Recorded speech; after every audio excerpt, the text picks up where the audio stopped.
Dah. Bismillahirrahmanirrahim. Assalamualaikum warahmatullahi wabarakatuh. Imam Bukhari meriwayatkan daripada Anas bin Malik radhiyallahu an, Rasulullah sallallahu alaihi wasallam telah berkhutbah dan berkata, panji-panji telah diambil oleh Zaid, lalu dia syahid. Kemudian Ja'far bin Abi Talib pula ambil panji-panji itu jadi komander dan dia pun syahid. Kemudian ia diambil oleh Abdullah bin Rawahah radhiyallahu an dan dia pun syahid juga. Ini cerita peristiwa Perang Mu'tah yang berlaku pada tahun ke-8 Hijri. Kemudian Khalid bin Al-Walid, dia pun jadi komander tanpa dilantik. Lalu Allah Subhanahu wa taala memberikan kemenangan kepada orang Islam ke atasnya, iaitu dengan asbab Khalid bin Al-Walid menjadi komander. Dan Rasulullah sallallahu alaihi wasallam sambung cerita 3 orang yang sangat-sangat dikasihi oleh Rasulullah sallallahu alaihi wasallam syahid masa Perang Mu'tah. Rasulullah sallallahu alaihi wasallam pun bersabda, "Wa ma yasurruni aw qala wa ma yasurruhum annahum 'indana." Walaupun mereka syahid di bumi asing, tidaklah menggembirakan saya kalau mereka berada di sini, ataupun mereka pun tidak bergembira untuk berada di Madinah ni. Maknanya walaupun mereka syahid terkorban di medan perang, tapi mereka syahid kerana Allah Subhanahu wa taala dan mereka sangat gembira kerana terkorban di bumi asing di jalan Allah Subhanahu wa taala. Ini kelebihan orang-orang yang keluar di jalan Allah Subhanahu wa taala. So apa yang saya nak relate hari ini, kita dapat berita yang tidak menarik, berita yang menyedihkan. Apabila kapal-kapal sumut flotilla telah disekat oleh pengganas dan juga penjajah Bani Ya'qub, penjajah tanah Syam. Ini saya guna perkataan penjajah tanah Syam lah.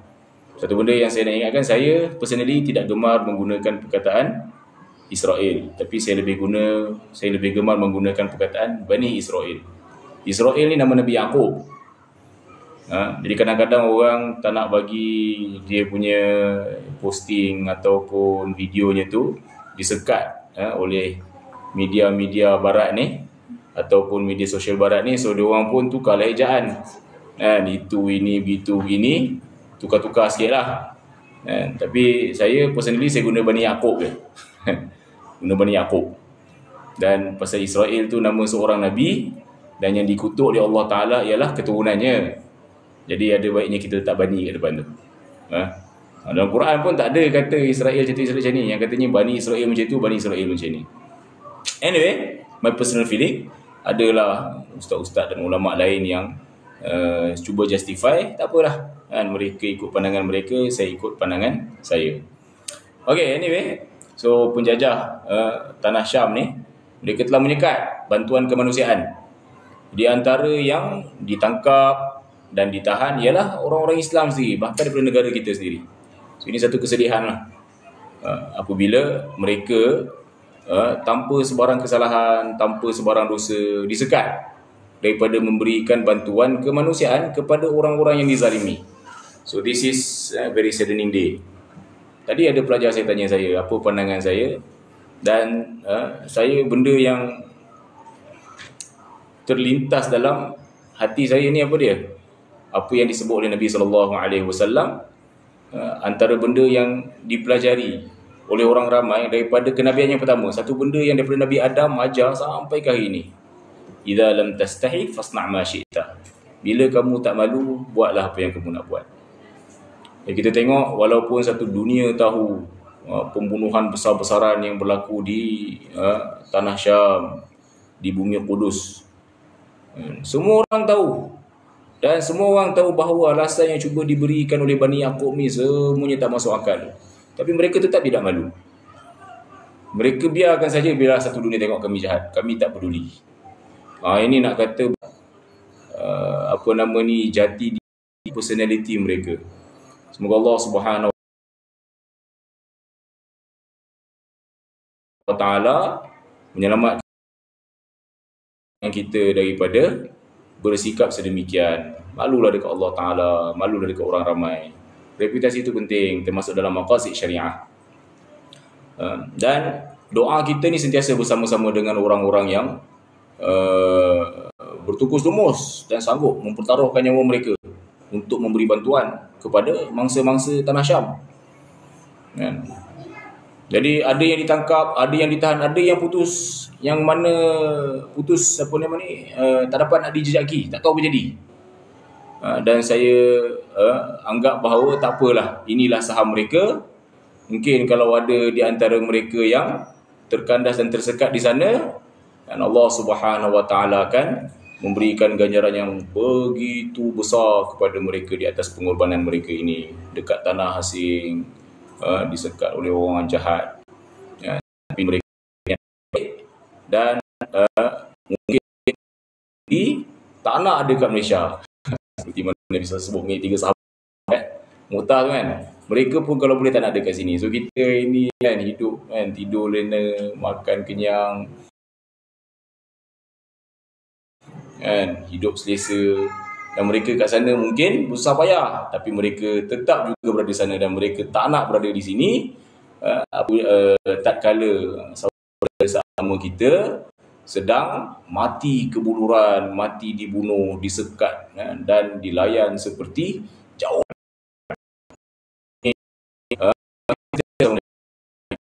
dan sebagainya. Ini orang munafik zaman Nabi SAW dulu pun dah pernah cakap dah. Apabila ramai para sahabat yang terkorban masa perang Uhud, mereka pun kata, kalau dia duduk kat Madinah tak pergi perang, mesti dia orang selamat. Habis semua kena kutuk dengan Allah Subhanahu Wa Taala, dilaknat oleh Allah Subhanahu Wa Taala. Awaknya, kalau kamu duduk sini tak mati ke? Kok mana pun pergi sana pergi sini meninggal juga. Kan? Bezanya apa dia? Bila orang syahid dekat Uhud, mereka mendapat ganjaran yang sangat-sangat tinggi oleh Allah Subhanahu Wa Taala. Jadi, walaupun ada saudara-saudara kita yang terkandas kat sana, tersekat kat sana, kalau ada orang kata, kalau duduk kat Malaysia ni, duduk kat rumah, mesti seronok. Tak ada gaduh kena tangkap. Dan ketahuilah bahawa duduk kat sana ke duduk kat sini ke, sama sahaja. In the end, kita akan bertemu dengan Allah Subhanahu Wa Taala. Bezanya, bila orang tu susah payah di jalan Allah Subhanahu Wa Taala, maka dia akan gembira kalaulah dia boleh pulang balik dekat dunia, buat balik benda yang sama, bersusah payah kerana Allah Subhanahu Wa Taala. Okey, so ini satulah kan. Kemudian saya nak baca satu doa lah. Doa qunut nawazil yang diriwayatkan oleh Imam Baihaqi daripada Umar radhiyallahu anhu. So bila Sayyidina Umar hantar tentera yang begitu ramai nak pergi tawan tanah Syam, dan mereka menghadapi tekanan ataupun tentangan daripada yang sangat kuat. Dan begitu tu sampai kepada Sayyidina Umar radhiyallahu anhu, maka beliau pun berkunut berdoa selepas rukuk. Lalu beliau mengatakan, ini doanya lah yang diriwayatkan oleh Imam Baihaqi daripada Sayyidina Umar. Bismillahirrahmanirrahim. Allahumma ighfir lana walil mu'minina wal mu'minat wal muslimina wal muslimat wa alif baina qulubihim wa aslih dhata bainihim wansurhum ala aduwwika wa aduwwihim. Allahumma al'an kafarata ahli alkitab alladhina yasudduna an sabilik wa yukadzibuna rusulak wa yuqatiluna awliya'ak.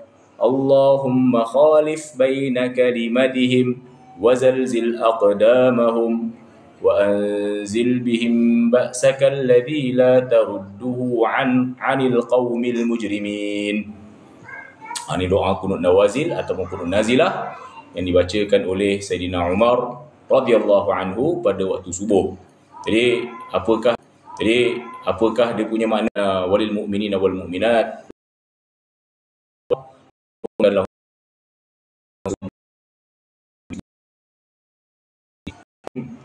Dan jinakkanlah hati sesama mereka. Wa aslih dhata bainihim, perbaikilah hubungan sesama mereka.